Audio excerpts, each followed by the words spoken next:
faham macam ni tuan-tuan, apa yang berlaku di dalam negara kita ini sebenarnya, ataupun kebobrokan dan kerosakan yang berlaku di dalam PKR ini bukanlah sesuatu yang di luar pengetahuan Nurul Izzah. Okey, saya mulakan dengan pertemuan Nurul Izzah dan juga Saifuddin Nasution selepas pemilihan parti.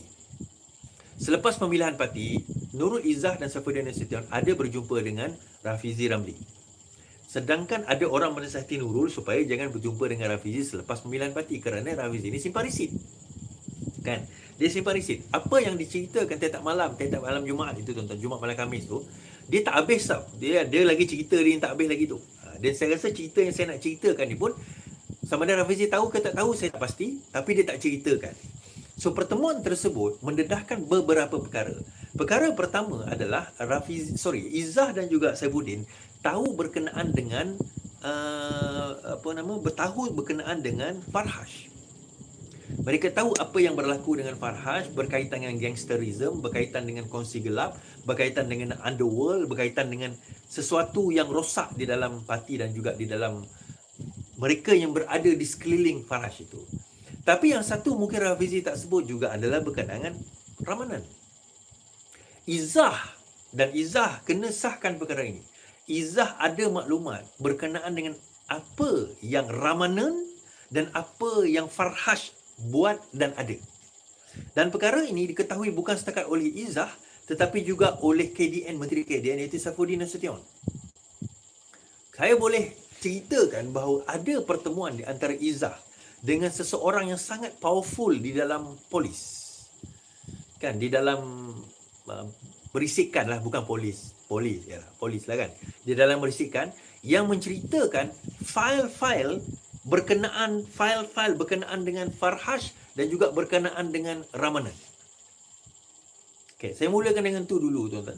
So, bila benda ni didedahkan kepada Izzah, benda ini didedahkan kepada Izzah sebelum pemilihan parti itu berlaku. Jadi bila pemilihan parti berlaku, pada waktu itu Izzah melihat diri dia sebagai the champion kononnya. Dia nak jadi the champion. Mula-mula dia takkan naik. Tapi dia terlupa. Dia diangkat semakin tinggi. Dia terlupa bahawa pemilihan parti kali ini, dia lupa dia lawan Rafizi. Dia lupa dia lawan dengan orang yang the only person yang menurut Izzah bila dia jumpa dengan Rafizi itu boleh lawan dengan Farhash dan juga Ramanan. The only person di dalam parti.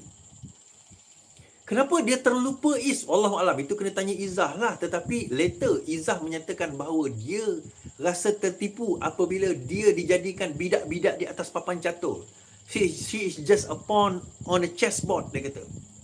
Dia marah kerana dia dicaturkan oleh orang semisal Farhash, orang semisal Amir, orang semisal setiausaha politik kanan Perdana Menteri yang sudah pun dibuang, Samsul Iskandar. Dia rasa tertipu dengan pencaturan tersebut. Tapi nak salahkan Amir tak boleh, nak salahkan Samsul Iskandar tak boleh, nak salahkan Farhash tak boleh. Kerana hujungnya dia orang yang dewasa, dia orang dah dewasa, dah besar, bukannya budak-budak. Bila dia dimainkan sedemikian, later, kan saya kata 2 hari sebelum pemilihan parti itu, dia kata dia nak tarik diri. Kenapa dia rasa dia nak tarik diri? Masa tu dia guilty conscious masuk ke dalam diri dia. Dia dah rasa bersalah. Kemudian dia realise, kalau aku jadi timbalan presiden lepas ni, aku dah tak boleh lawan dengan Farhash. Aku dah tak boleh lawan dengan orang macam nama Ramanan. Aku dah tak boleh nak lawan dia orang. Aku sendiri. Because I am at the top and nobody else but me. Sebelum ini aku ada Rafizi. Aku ada tim Rafizi. Siapa tim Rafizi? Ada Nick Nazmi, ada Akmal Saleh, dia ada Chan Lee Kang, dia ada Lee Chin Chong, dia ada Wong Chen, dia ada tim macam kalau kami macam Iswardi, macam Azhar Rahman, macam Solihin. Dia ada tim yang mana boleh bertembung dengan pasukan yang contoh daripada Farhash ke, daripada Samsul Iskandar ke, daripada Amir ke, daripada Rahman. Dia ada tim. Tetapi bila datang kepada dia tidak ada tim, dia tidak ada pasukan. So akhirnya dia in isolation, tuan-tuan. Dia bersendirian. Kenapa dia bersendirian? Okey, dia bersendirian Dia tidak tim hero, dia juga bukan tim Ramanan, dia juga bukan tim Amir, dia juga bukan tim Samsul Iskandar. Ini semua tim-tim ni semua dah mengenepikan dia. Dan dia sekarang ini, Nurul Izzah sekarang ni in isolation dia sendiri. So, ini masalah, tuan-tuan. Di dalam politik ni, kita tak boleh berada di tengah-tengah. You have to choose side. Either you berada di pasukan yang berprinsip, ataupun you berada di pasukan yang dia nak kejar kedudukan dan jawatan dan projek-projek dia. You choose. You cannot be, aku nak berprinsip tapi aku nak berada dengan pasukan ni. Dia tak boleh. It cannot be. Sebab itu, tuan-tuan, akhirnya kita akan ada rasa dikotomi. Kita akan ada rasa macam, akhirnya kita pilih tim kita sendiri. Mereka, percayalah tuan-tuan, percayalah kata saya ni. Mereka yang berada dalam tim damai yang Ramanan tu sekarang ini, dia orang rasa macam, dia orang sebenarnya, dia jauh di sudut hati dia tahu bahawa ini tak kena dengan jiwa aku, terutama geng-geng, geng-geng aktivis. Dia tahu jauh di sudut hati dia, tak kena pada jiwa dia. Tetapi akhirnya dia terpaksa berada di situ, mungkin kerana beberapa perkara. Tapi paling utama kerana kepentingan. Saya teringat kata-kata Ustaz Wanji kan. Saya tanya kepada dia, kenapa orang jadi teroris Ustaz? Dia kata simple dia, kerana kepentingan je. Orang jadi walaon ke, walanon ke, jadi taksub ke, kerana kepentingan. Dia ada prinsip dia ada pemikiran, tetapi akhirnya dia terpaksa pilih kepada sini, confirmation bias dekat arah sini kerana dia kepentingan. Orang sokong PAS. Kadang-kadang bukan kerana dia nak sokong PAS, tapi kerana dia kepentingan. Kepentingan antaranya, kalau aku tak sokong, kalau aku salah sokong, nanti orang kutuk aku. Contohlah, orang dulu sokong Anwar Ibrahim. Kalau sekarang aku tak sokong Anwar Ibrahim, nanti orang kutuk aku. Dulu bukan main aku pertahankan dia. Kan? Kalau aku tak sokong dia, nanti orang kata, apalah kau, dulu kau sokong, sekarang kau tak sokong. Dia lupa bahawa pegangan kita pada prinsip, bukan pada manusia. Kita kena pegang kepada prinsip, bukan kepada manusia. Manusia itu, selagi mana dia ikut prinsip, kita sokong dia. Bila dia lari daripada prinsip, kita akan kritik dia. Jadi kalau kita faham pada prinsip ini, jadi senang kita buat pilihan. Izzah sekarang, dia sudah terperangkap. Dia tahu dia ada dokumen.